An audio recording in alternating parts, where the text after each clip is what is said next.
Hi guys, welcome back to the channel. In this video I will be covering the organic analysis topic of the A-level chemistry curriculum. Let's begin. So first, the identification of functional groups by test tube reactions. So there are some test tube reactions that identify the different functional groups and you're required to know them.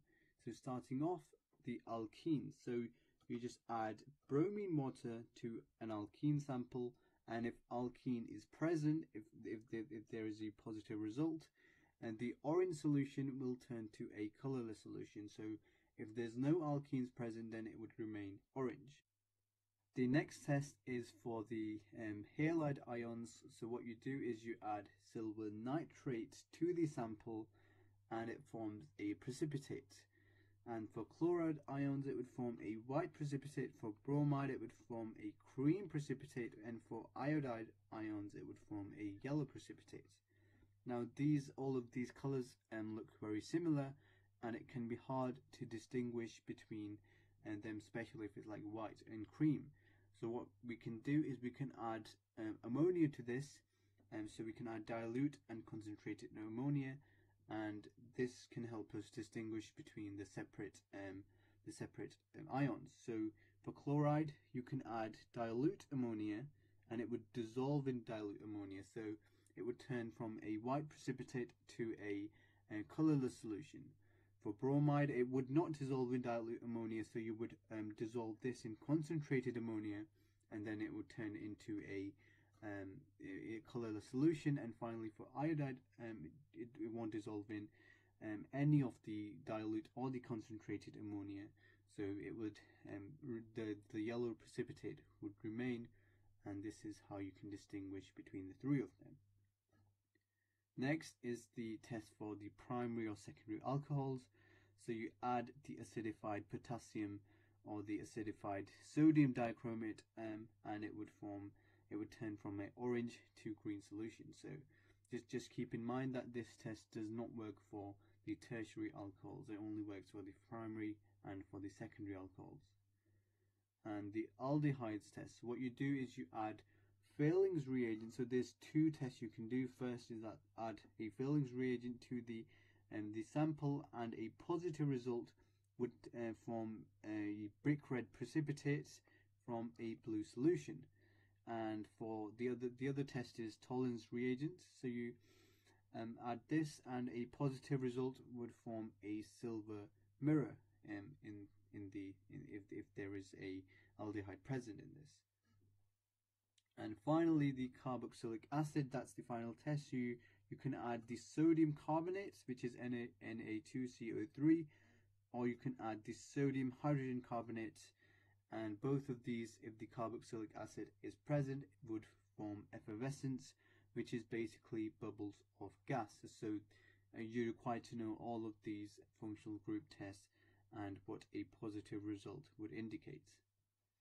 So this is just a summary table of all the functional group tests and the observations that you would get out of them.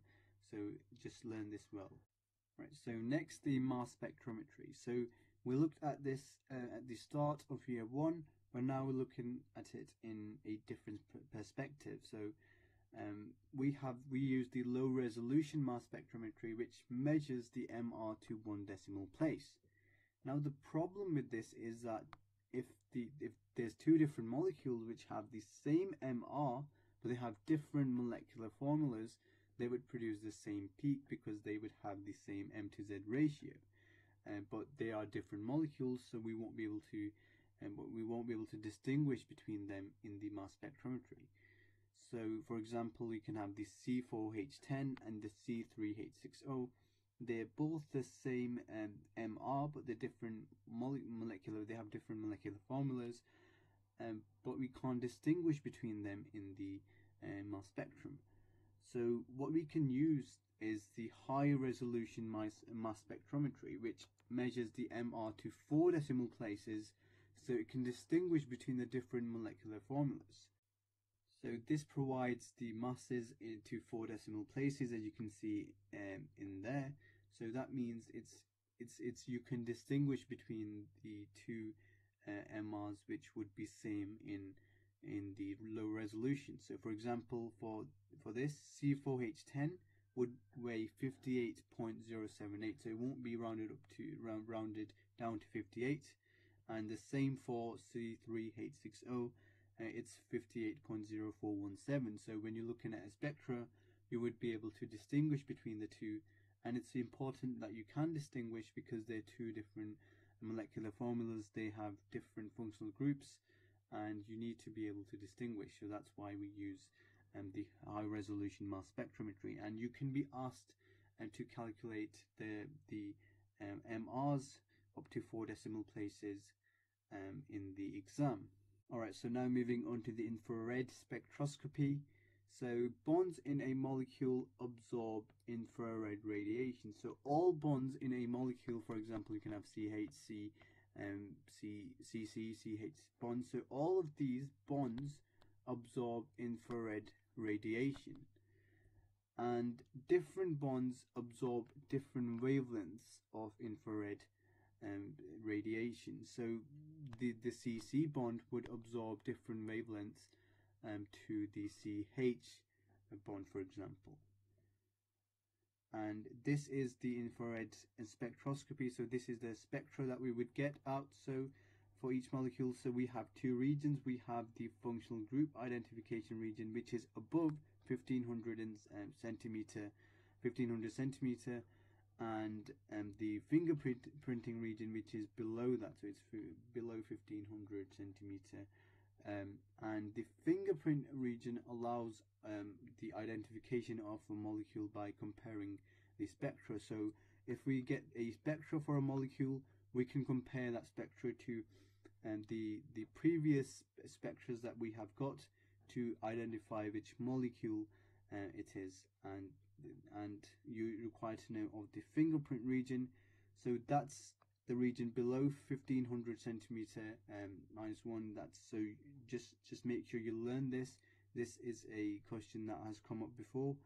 And shape of a region in this below 1500 is unique for any particular compound. So different compounds would have different fingerprinting regions, and that can be used to distinguish between the different compounds. So they might have the same functional group identification region, but they will not have the same fingerprinting region, and that's what can be used to distinguish between different molecules. Alright, so these are the infrared absorption data, and you would be given that in the exam, and you'd be given a spectra, and you can be asked to identify which functional group it belongs to. I will tell you not to worry about CH bonds and the CC bonds, because every molecule has these bonds, and you will not be asked about this. So just keep an eye for the other ones, but CH and CC bonds will not come up. Alright, so for example, if I'm given with these two spectras, so if I'm looking at the first one and I look at the peaks, what I can see is that's 3000, 3100, 200, and 300. So that's 3350, let's say 3350. So then I would look this up in the absorption data, and I can cut down I can cross out all of these. I can ignore this because these are below the 3350 mark, and there's only two, and that can go into that, either the NH and the OH. So because I've been looking at these kind of spectras, I know that the OH peak is more wider. So this has a wider base, and the NH looks a bit different, and you would learn that with practice. And now looking at the second peak, which is there, I can see that's just below 2000, just below 3000.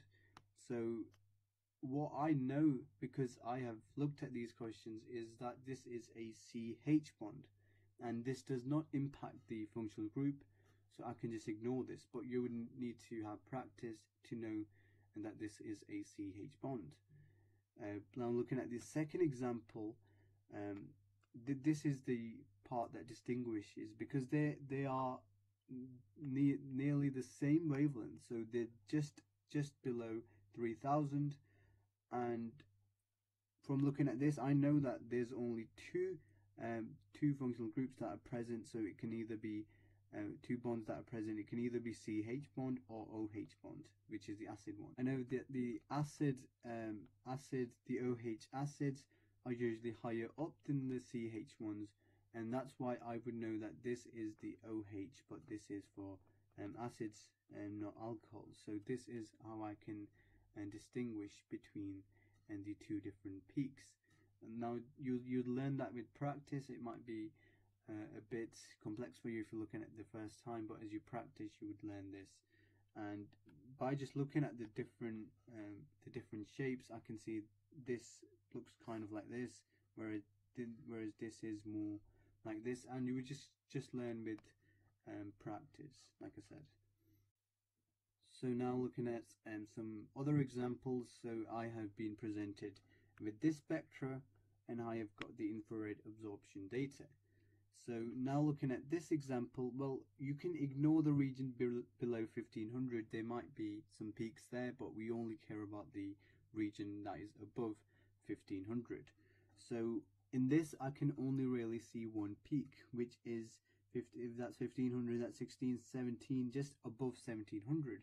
So now if I'm looking at the absorption data, I can see that there's only CO bond, that's just that would go into that area, and there's no other bonds. So I know that this will be CO, that's around 1700, and the only bond that's applicable is the CO bond, the CO double bond. So now looking at this example, again, we can ignore the region below 1500. We do not care about the peaks there. So now I can see that there are two peaks in this. So there is this peak, which is just below 3000. So what peak can it be? Would it be the CH peak or the OH peak? So now I can see that this is higher up, and this has the peak of an acid. So I know that this is an acid, and looking at the second peak, which is again 1700. Now that looks, the only bond that can be in that area is the CO bond, and I would know that this is CO bond. So if you can work it out, that if there's a C double bond O and if there's OH, it would be a carboxylic acid, and that would be the functional group of the spectra. Alright, so now moving on to the infrared radiation and global warming. Alright, so infrared radiation is absorbed by CO2, water vapor, and methane. So as we've previously said, that infrared radiation is absorbed by the different bonds, and it's mainly absorbed by the bonds in CO2, water vapor, and methane. So what happens is, from the sun, there'll be infrared radiation going towards the earth, and the CO2, water vapor, and methane would absorb this. If the infrared radiation wasn't absorbed, it would bounce back into space and go back. But if it was absorbed, the infrared radiation would stay in the earth. Now, because there are more greenhouse gases being released, such as CO2, water vapor, and methane, and there is more infrared being absorbed. So there's less infrared radiation going back to space, because there are more the greenhouse gases present, which absorb the infrared radiation, and the infrared radiation causes heat, and that's why the average global temperatures are increasing.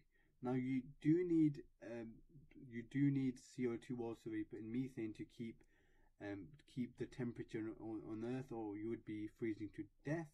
But because there are more than we need now, there's more factories, for example, releasing more CO2, so we have more than we need.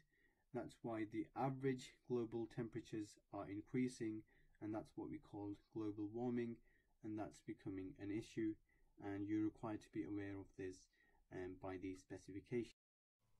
Thank you so much for watching this video. If you did like this video, don't forget to subscribe to see more of these, and you can watch my recent videos by clicking on the links popping up. Thank you.